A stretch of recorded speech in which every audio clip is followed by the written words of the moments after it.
What's up, everybody? Welcome to the Canes Insight Daily Podcast, powered by Anajar and Levine Accident Attorneys. Got a new update on the number one player in the portal, John Mateer, fresh off the presses. We will get to that. Other players on campus visiting. The portal is hot and heavy. A lot to talk about. We are live, taking your questions. It's going to be a lot of fun, man. This is a very interesting time of year as the team continues to practice and get ready for their bowl game against Iowa. First, I want to talk about some folks that are always ready, Anajar and Levine Accident Attorneys. If you or someone you care about has been injured in an accident, you could be entitled to significant compensation. Dial 1-800-747-FREE, 1-800-747-3733. Take back control of your life with Anajar and Levine. All right, Pete, hop in. Let's go. Good morning, D. Appreciate everyone who's on here and coming in the chat already. Did a live show yesterday at the Hurricane Team Store. That was fun. Saw a lot of people out there. Place was packed, and we got some news this morning. Yeah. So pull up the tweet, Pete. Let's see this here. We got John Mateer, number one player in the portal. Obviously, we talked about him a lot yesterday. A lot of trends pointing to Oklahoma, and I think that's still probably the case. But as we expected, Miami's not going out without a fight. There's the graphic from On3. This just came out 5 minutes before we started recording. Miami has emerged as a team to compete with Oklahoma for Washington State transfer John Mateer. Going to read the text of the article. This is, from NACOS and Wolf Fund. These guys are plugged in with agents. That's really where they get most of their information here. All signs point to Washington State quarterback John Mateer landing in Oklahoma. That's what we kind of expected. His sources are telling him that Mateer is going to be in Norman today, Tuesday. This is the visit. The former offensive coordinator and quarterback coach Ben Arbuckle and John Kusiewski are there with the Sooners. That's obviously the pull to Oklahoma. The fact that his offensive coordinator's QB coach is there, plus Dallas is close by where he's from, to Norman, Oklahoma. So that's the Oklahoma push. Now, here's the part where Nichols talks about Miami. Miami is giving Mateer a lot to think about. They are selling him on the same development Cam Ward got this season. Miami won't back down if it comes down to dollar amount. I know people are asking about the money in the chat. There you go right there from the agent side of things. The Hurricanes are going to chip into Oklahoma's struggling offensive line too. The Sooners ranked number 131 in the country in 2024, allowing 46 sacks. Miami allowed 23. 131 in the country. With Jackson Arnold's departure, pressure's high for Brett Venables to bring in a starter. Since Oklahoma hired Arbuckle, the expectation was Mateer would land in Norman. But with Miami turning up the heat, this recruitment could take a twist and leave Venables without a portal quarterback in 2025. Oklahoma can't close the deal. So a lot to think about there. Obviously, the visit to Oklahoma, where he's on now, Miami needs him to leave that visit without a commitment. He could leave there 99% sure he's going to Oklahoma, but you cannot let him leave. And it's hard because they have no control over the situation other than calling up his agent and calling him up. But you got to make sure he doesn't choose Oklahoma on the visit and he keeps this an open process. My view of the whole situation is it's obvious to me that Miami's a better situation. I know Pete will provide the devil's advocate perspective, but it's clear as day that if you don't have an offensive line, you cannot perform at quarterback. It's just common sense. If you look at Oklahoma last year, a tremendous disappointment in the SEC. They're putting up 60 yards passing in games. And the quarterback, who was a top 10 quarterback coming out, a guy who competed against Mateer in high school, Jackson Arnold, he goes to Auburn, and Auburn's more than happy to take him. Auburn, again, a team in the SEC, a team that's better than Oklahoma, by the way, although I guess they're probably pretty similar. But a team that certainly has more money than Oklahoma in the portal. They're saying, we'll take Jackson Arnold because we don't trust that he's as bad as he looked with you guys. You guys just had such a bad environment, an offensive line, that it made him look bad. Of course, Miami on the other side takes Cam Ward, day 3 pick, ends up being in New York City for the Heisman, first-round pick. Again, this to me seems clear as day from a logical perspective, but the relationship, the offensive coordinator is 29 years old. I'm sure he's more of a friend than a coach to Mateer. These are all things you got to look at. Comment here from Kevin Dennis saying, how do we know he's not just using Miami to get top dollar from Oklahoma?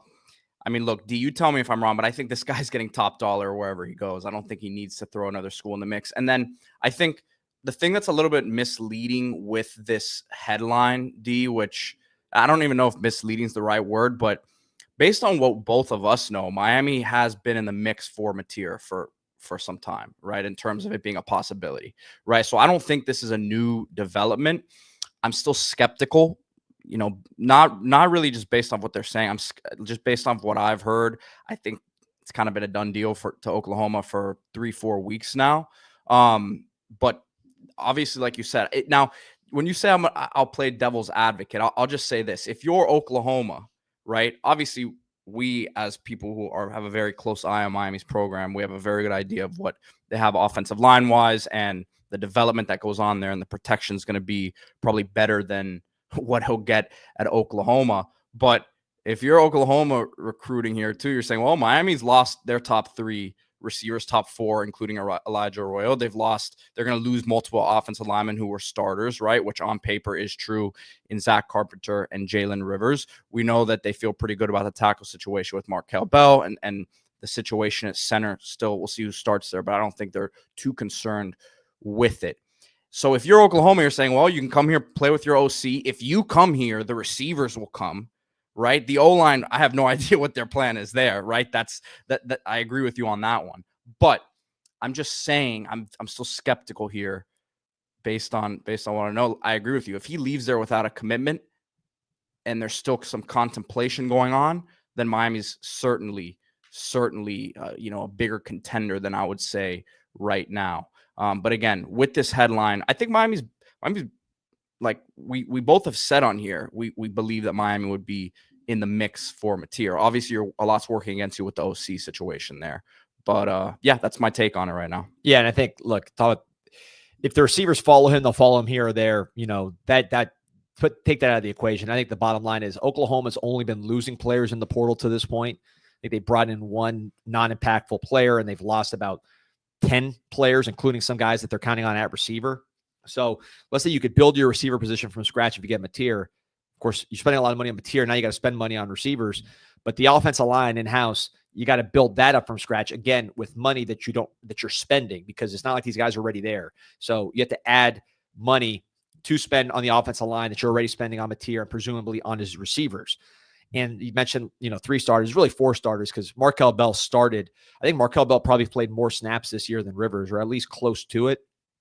And if Markel Bell were to jump in the portal tomorrow, Oklahoma would spend half their remaining budget to get him as their left tackle. So to me, the more I've watched this whole thing, these offensive gurus and all this stuff, to me, is the most overrated thing in the world. As the more you really look at this, all this offensive guru nonsense, I look at the NFL, who looks like offensive gurus? The offensive coordinator of the Philadelphia Eagles, the offensive coordinator of the Detroit Lions. Those guys look like gurus to me. And the reason they look like gurus is because they have first round, second round, elite offensive linemen all up front. That's the NFL. Look at the college game. I've used this example a million times. Lincoln Riley was a guru with the offensive lines that he used to have at Oklahoma when Oklahoma had good offensive lines. Now he doesn't look like so much of a guru. So to me, you could talk about the OC all day. The number 1 offense in the country by far was right here in Coral Gables with a caveman head coach, because you had the offensive line that allowed the best quarterback in the country, Cam Ward, to show his talents. So to me, it's plain and simple. This is where you want to go if you're John Matier and you're using your brain. But we know there's a lot of things, and maybe it's not a cultural fit. Who knows? There's a lot of things going on. But mentally, it's common sense. You need the offensive line if you want to succeed at the quarterback position. Otherwise, you'll be limping around like Pat Mahomes, the best player in the whole planet right now. You need the offensive line. Jordan Roebuck says Miami should start taking all top recruits to Islas Canarias instead of Prime 112. Yeah, he also said here they should take Matier to Islas Canarias to seal the deal. He'll eat 1 croqueta and it's over.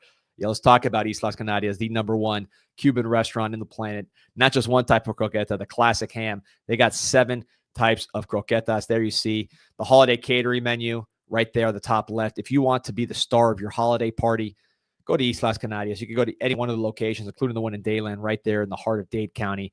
Get that. Look at that box with the Croqueta County sticker. You show up there, you're fully loaded. You don't even have to think about it. It's the easiest trip you made. You don't have to cook anything. You don't have to do anything. Just show up at the Croqueta County box, and you'll be official, bringing some flair to Christmas. So croquetacounty.com if you want the gear that I'm always wearing, those t-shirts. And if you want the Islas Canarias experience, just go to any of the 2 shops and also the one in Dayland Mall, dining pavilion, food court, Islas Canarias Express. Oh, Matthew McConaughey is on there for some reason. There he is. He's seen the croquetas. There you go. He's enamored. There it is. Am I supposed to know who that is? Yeah. Okay, Pete.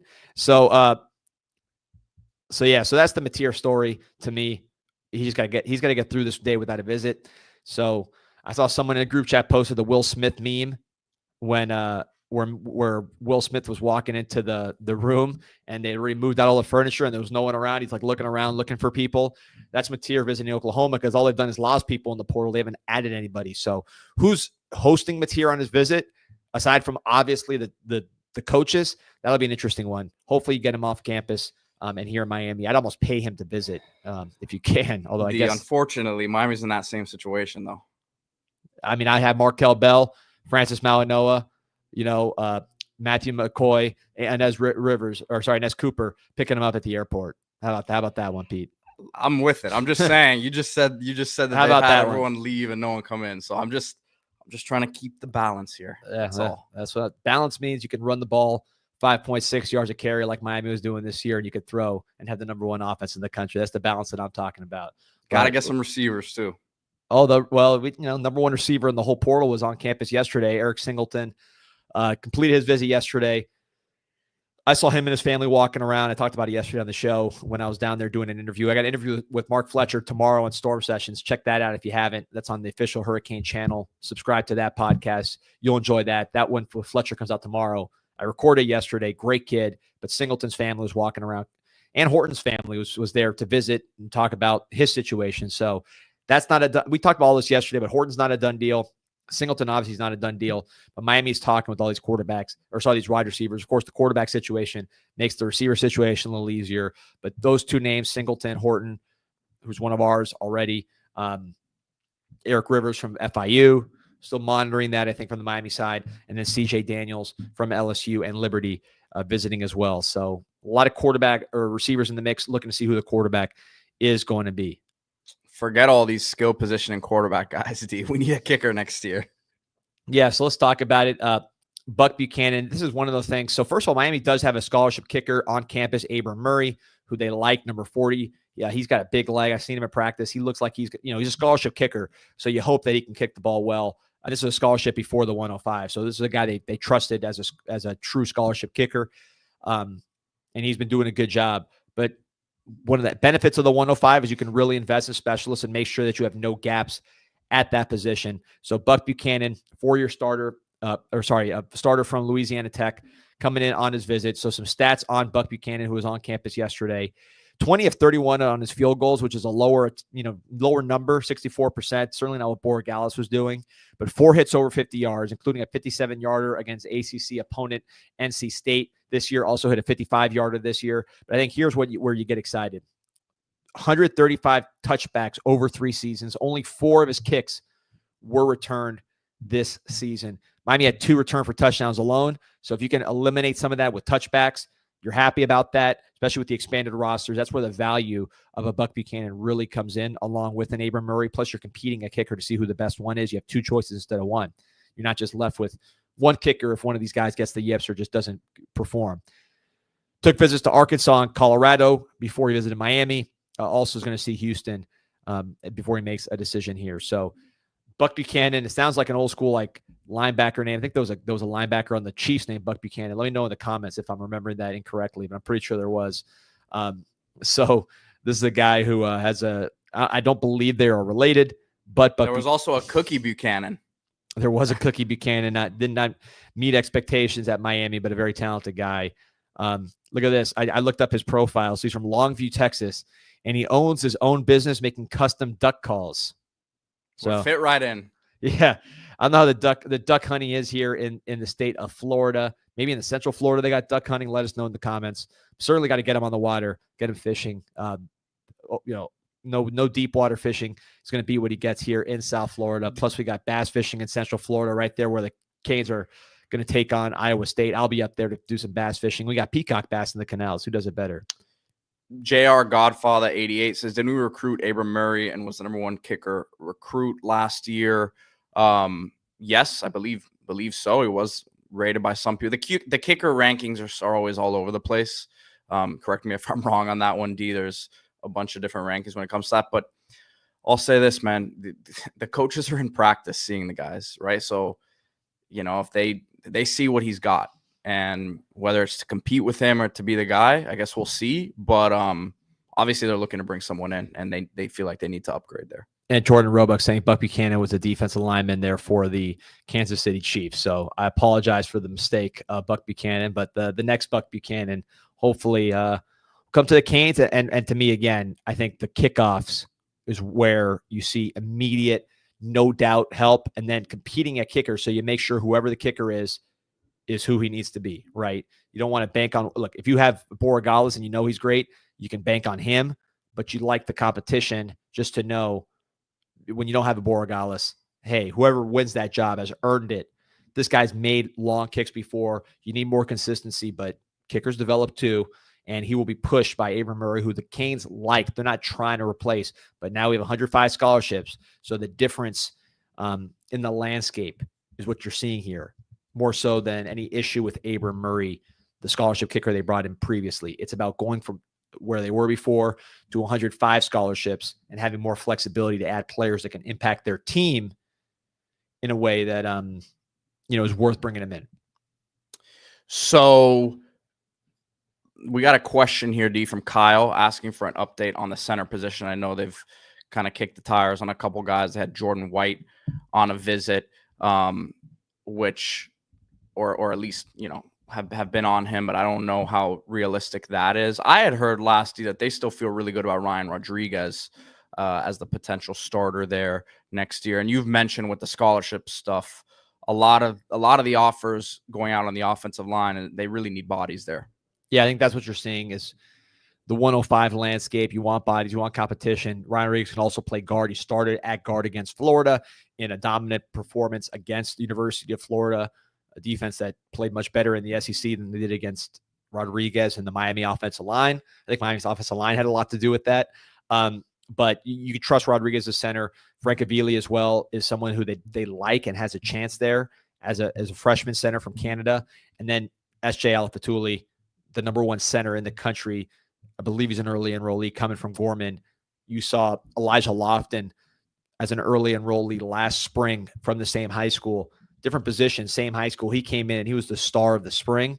So I'm not, discounting the possibility. Offensive line's tough to play early, but center's a little easier than most positions because you don't have to be as big. I could see an S.J. Alafatuli coming in and really seizing that center spot, assuming the mental part is there, which I assume it is, knowing where he's from. But if he could pick up the mental part, center's a very mentally taxing position. He's going to be probably our quickest offensive lineman day one. He's very strong in the weight room. He's very flexible, very powerful. Coming from, again, probably the best program in the country, pound for pound. We'll be interested to see that spot. I'm not worried about center, but also if you bring one in, I could see why you do that in the age of 105 scholarships.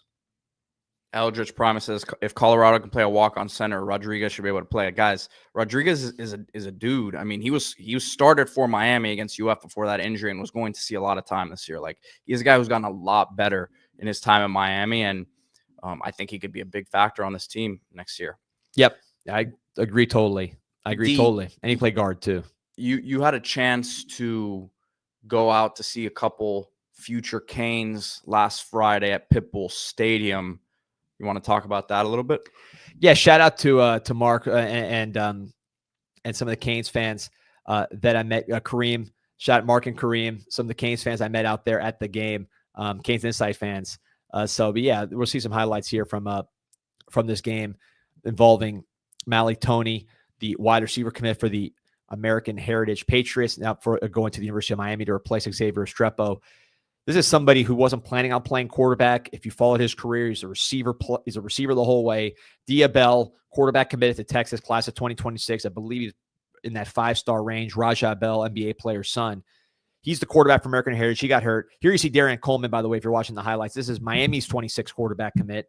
So the top 2 quarterbacks in the state next year are Bell, who's committed to Texas for American Heritage, and then Darian Coleman right here running in a touchdown. Miami commit from Orlando Jones. Diabell gets hurt. Mally Tony steps in at quarterback. So you have two committed Canes, 125 signee, 126 commit, battling here at quarterback. And when you watch Mally Tony, this is a youth football quarterback. You would have expected it to be more of a runaround player. At least I did, since he was a wide receiver. You see him running around a little bit, but he's running to throw. He honestly played a lot like Cam Ward. I thought he was going to be out there running for yards because he is a receiver, but he's a true quarterback, man. He's got accuracy. His ball placement was excellent. His decision-making, his vision was superb. He really looked like a high school Cam Ward out there slinging as you see these highlights. Jones couldn't stop him. He went up and down the field. There you see another, again, perfect placement. No, there's Mark, my guy. Nice to meet you too, man. So you're seeing these highlights. You remember this game. So you see Tony sitting in the pocket delivering. I mean, look at these balls. He was 15 for 15 to start the game, but it wasn't dink and dunk. I mean, look at the placement here. These are like handoffs right there. I mean, this guy is an accurate passer with timing. Again, I'm not campaigning for him to replace Cam Ward for the Miami Hurricanes. I think wide receiver is his home, and that's where he'd be playing. But good to see. Here you see also Byron Lewis. This is a Florida signee who I thought was a good player. Kind of reminded me of Davion Goss. Again, perfect pass there by Tony. Kind of reminded me of Davion Goss, who went to North Carolina. I guess he'll be Bill Belichick's running back this year from Chaminade last year. Straight line runner, a little bit upright or Byron Lewis, but tough and fast. And then this guy, look at this Brandon Bennett. This is the opening kickoff of the second half.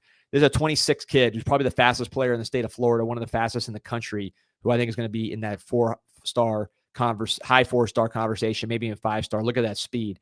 Didn't do as much as receiver. So with him, you're looking at how much can he develop as a receiver. This was really his highlight of the game, which was at the kick return position, but certainly more of a speedster. Now you see Darian Coleman from Orlando, Miami's quarterback commit, who's more of a passer, but in this game, he was running. I don't know if it was just the way that Heritage was playing him and the way the rush was just flying upfield and he was able to step up, but he was really mostly running the ball. He did have that nice throw down the seam to Vernell Brown, which set up a touchdown, took a hit on it too. You could tell he's tough as can be. There he's running it in also. He's not going to be a runner, I don't think, at the college level. First of all, his build is very much like a Bryce Young. You see how skinny he is. Long arms, big hands. He can palm the ball. So that mitigates some of the size. But he's going to have to make his living in the pocket. Heritage was really collapsing the pocket on him. They had a better front than Jones had on their offensive line. But he stood in there and threw. But to me, the day belonged to Mally Tony and the American Heritage Patriots. Just a really unbelievable performance. Mark Fletcher was out there taking pictures. Guys, absolutely huge. There you see Byron Lewis scoring a touchdown. So really a fun day. It was at Pitbull Stadium. They played dial after every first down. So it was a unique experience. I was not unimpressed. There you see another pass from Darian Coleman. I was not unimpressed with Darian Coleman. I just think that Mally Tony, it was his show. And from a Coleman standpoint, he needs to put on more weight to get to the next level. He knows that. Everybody knows that. But that'll allow him to – the toughness is not going to be a question. He'll stand in there and take the hit, but he's going to need a little bit more meat just to last in the college game. The arm is there. The IQ is there. He had a great demeanor. Both these guys reminded me of Cam Ward with their calmness and their focus on the game and their confidence and the ability to bounce back from bad plays. Although certainly, really for either of these guys, there weren't a lot of bad plays. Looked like a great game, man. Game here late in the, or I don't know if they made the extra point here. You never know. Yep. Yeah, no, they did. It was a big run here by Lewis. It was back and forth. I think ultimately, this was a big run by Lewis. And then you had, it's funny that this run, Lewis smoked Vernell Brown, who's his future Gator teammate. But then you had Darian Coleman, kind of reminded me of Georgia Tech a little bit, trying to extend the play, look downfield, and then he got caught with a strip sack. Here it is right here. Again, I think Georgia Tech is kind of reminding me of, boom, fumbles the ball, and the game's pretty much done after that.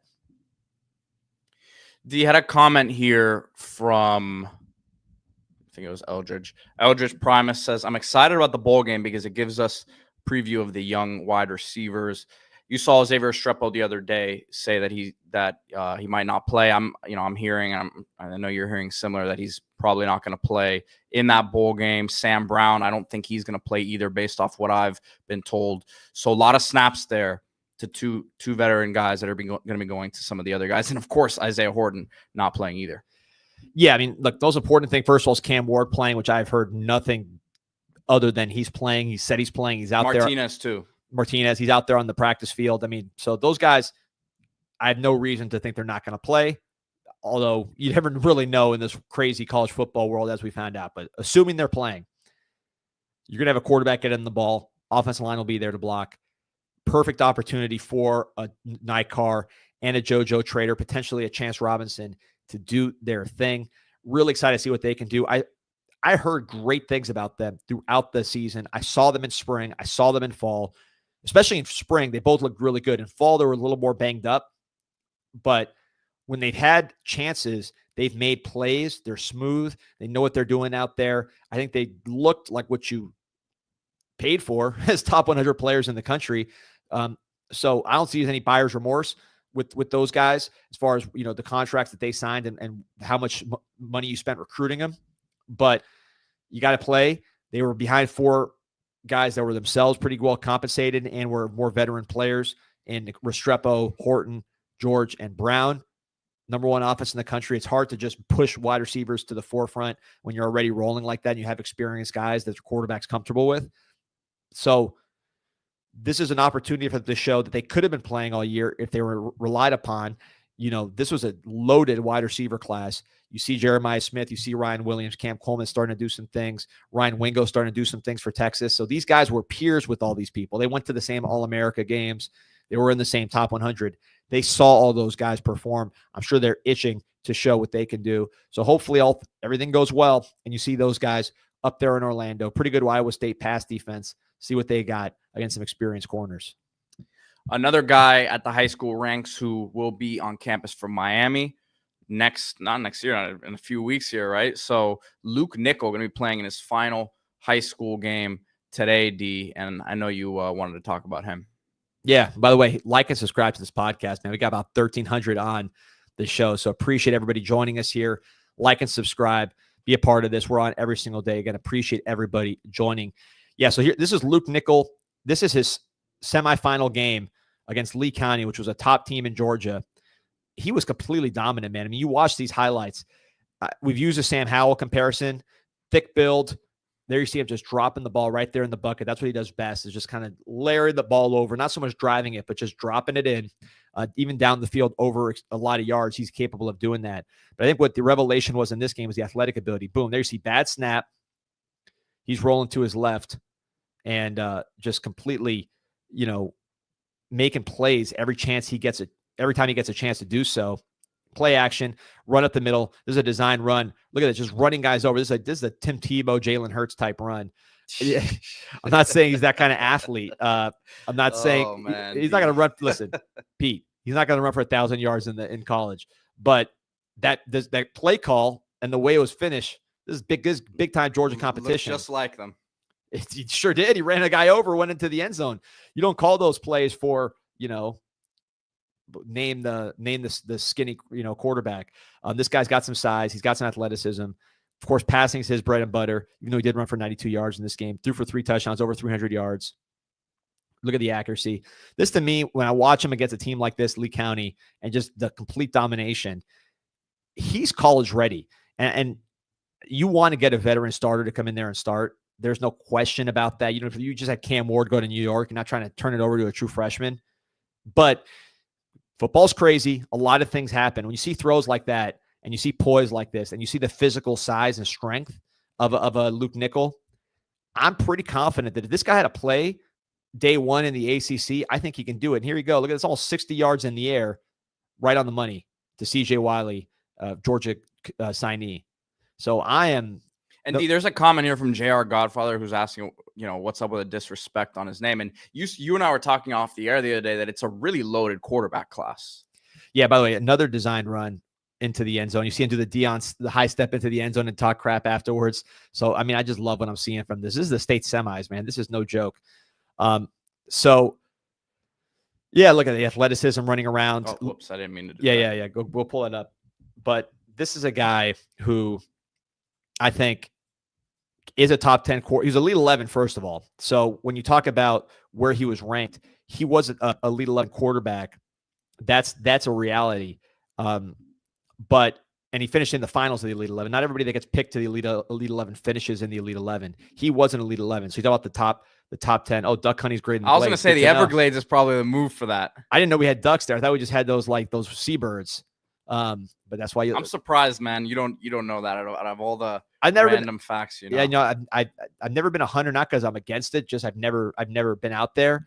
I want to pick it up, but I didn't realize I can do it here in the Glades. So that's good to know.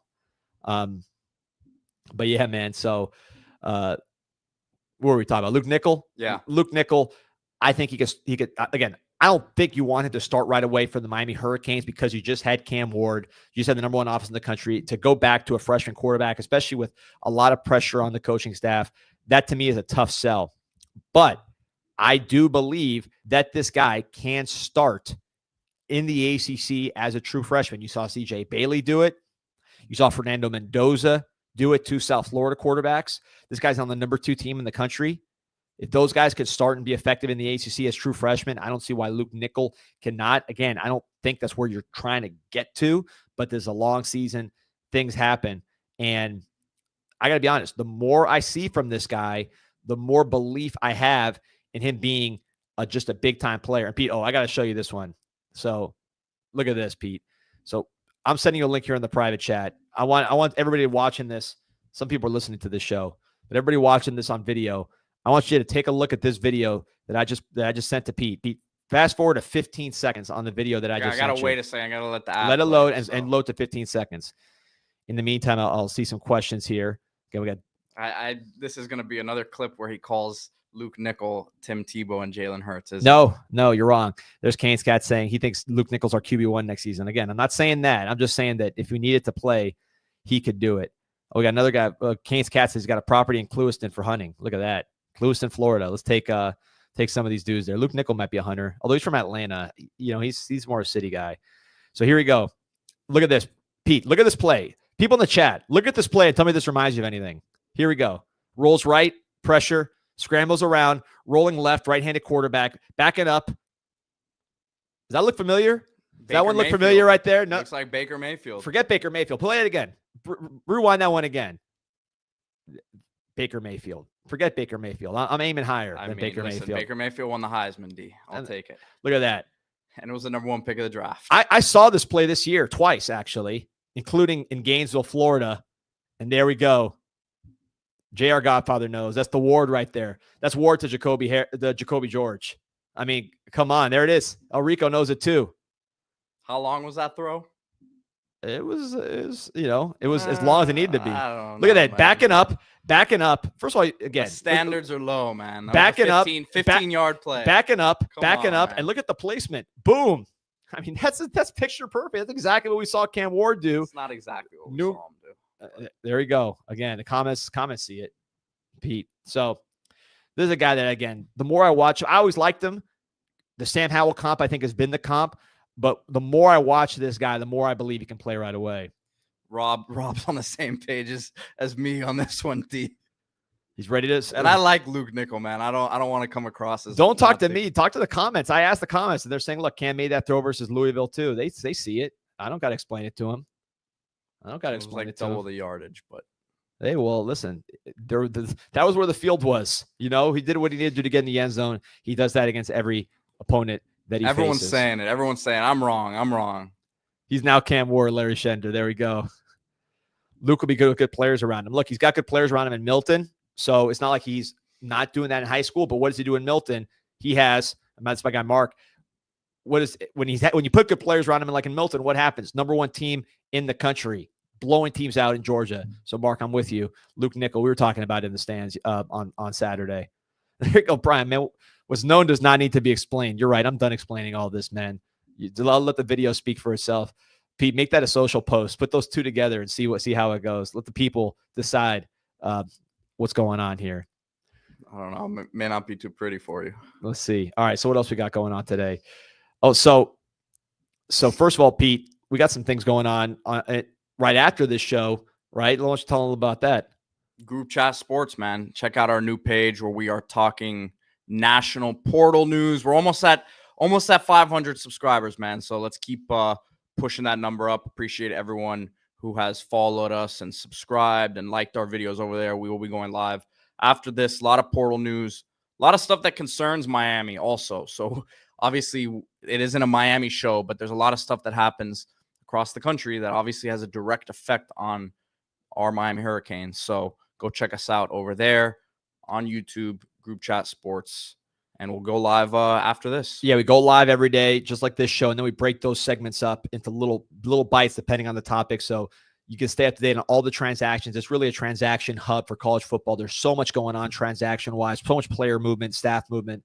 So coaching changes, portal, high school recruiting, once that gets up and running, spring, who's balling, camp, who's balling, just kind of everything besides the obvious, right? That's happening every day. We try to give it to you so you can stay up to date. Pete, put the link in the chat while I answer some questions here. Kevin Dennis wants to know, do you think Josh Moore can play as a freshman? This is the wide receiver from West Broward, 4-star signee. Yes, I do. I think so. With Josh Moore, his senior film, the coach, I heard from Miami staff, this is before he signed. This is when the Gators were making a strong run at him. So it's not like this is like, hey, we just want to hype up the guy that we signed. This is before. They said his senior film was the best of all the receivers in the state. They said he was just unreal as a senior. He was good before that too, but his senior year was next level. Also played safety and was returning picks to the house. Big body receiver. He works very hard, works with a trainer, focused kind of guy. So that aspect, which is what you need to play as a freshman, is there. Size is there. He's 6'4", 205 at least. I think Isaiah Horton, if Isaiah Horton stays at Miami, he's going to be that big receiver. But if he's gone, it gives more an opportunity to step up, kind of like Horton stepped up when Colby Young moved on. Again, Miami would love to keep Isaiah Horton. They're not pushing him out the door at all. Quite the opposite. But that's going to be something to watch when it comes to Josh Moore.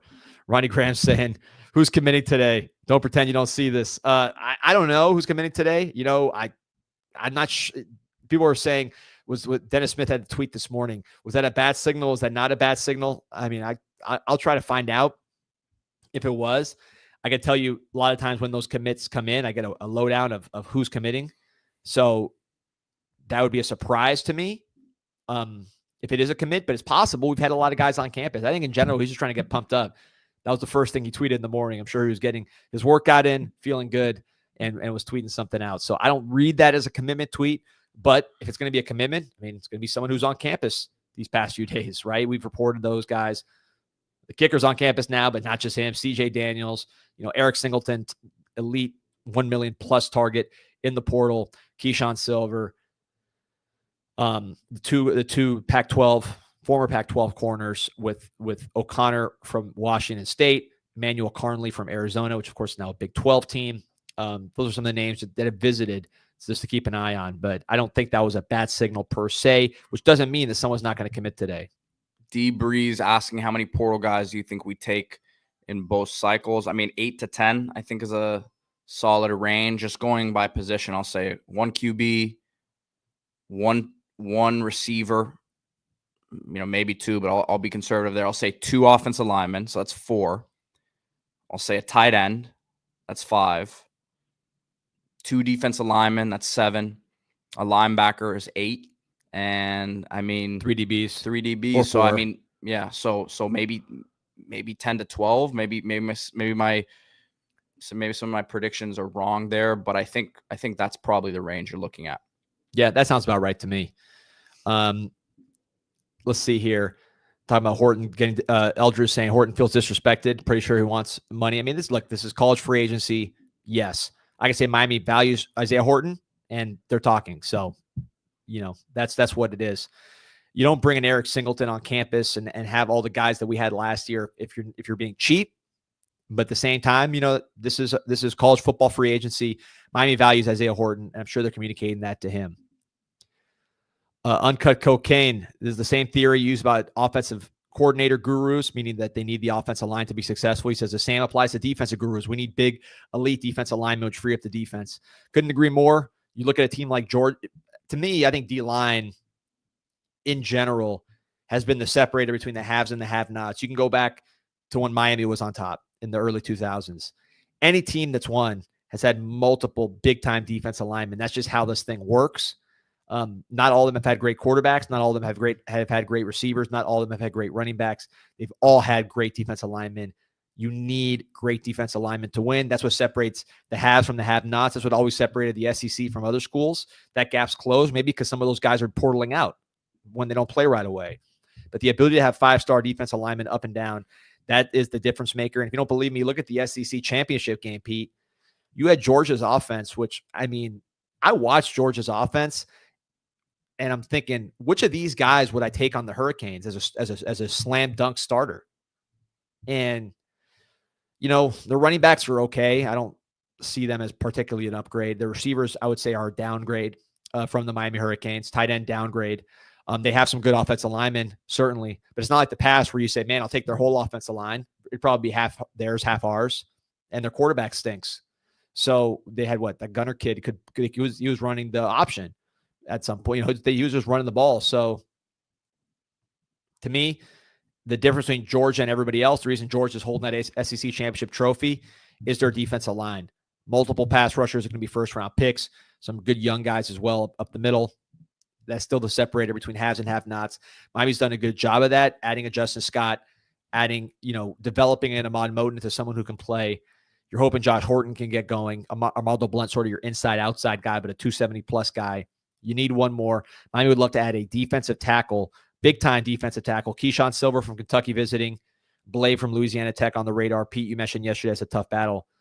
You want one big defensive tackle, and then your young guys who, are much more in line of what you want than when Mario first got here to go around this veteran player, and then you get after it on defensive ends. I think that's the plan up front, but I agree. D-line is the name of the game. By 1,600 on here, man. Like and subscribe if you're not here. We're daily on the portal, on recruiting, on coaching. You name it, we're here. Like and subscribe if you haven't already. A few more questions here before we have to wrap things up, D. Let's see what we got here. I mean, look, guys, I see there's a lot of questions about why Miami's quote unquote struggling with guys in the portal and all that. I mean, at the end of the day, there's still a lot of time left here. There's a lot of guys who will end up entering, I think, after the playoff run as well. I'm not freaking out just yet. Again, I heard this last year, and it was valid. I mean, I'm not saying it wasn't valid, but you heard last year a lot of talk about why is Miami striking on the portal. You end up bringing in a Heisman finalist, one of the best portal players in the history of the transfer portal. So that was pretty good. End up getting a defensive tackle who's first team All ACC and Simeon Barrow. Yeah, I'd say that was pretty good and pretty hard to get. So there's ups and downs in the portal, particularly those two recruitments. If you look at the two most impactful portal guys last year, Ward and Barrow, those are the ones that were the most kind of stop and start, but they got here and they did their thing. So be patient is my advice. You also landed Carpenter, who was a real solid starter up front. You landed Damian Martinez, one of the better running backs in the conference. Sam Brown, a little bit of disappointment. But you landed guys that helped you win big in the ACC, 10-2, best you've done in a while. Did we underachieve? Possibly, but that's not based on, some of these guys you brought in, Cam Ward especially. So I think trust the process with the portal.